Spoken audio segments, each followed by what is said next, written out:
This is your macroeconomics video on Keynesian theory. Keynesian economics is named after the economist John Maynard Keynes, and he has a very liberal economic philosophy. Basically, he believes that in recessions, government should increase government spending, which is aggregate demand, and shift that to the right in order to boost economic growth.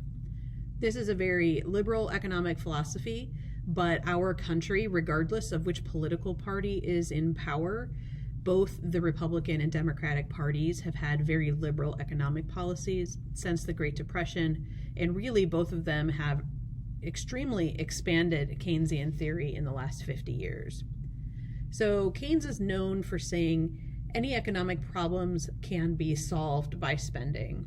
Typically, that needs to be government spending, particularly in a recession where people and businesses don't have money. The government should do that instead.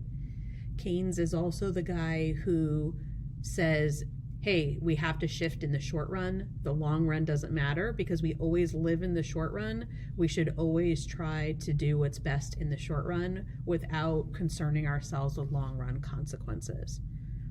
This is obviously not the only way that we can produce policies for our economic system.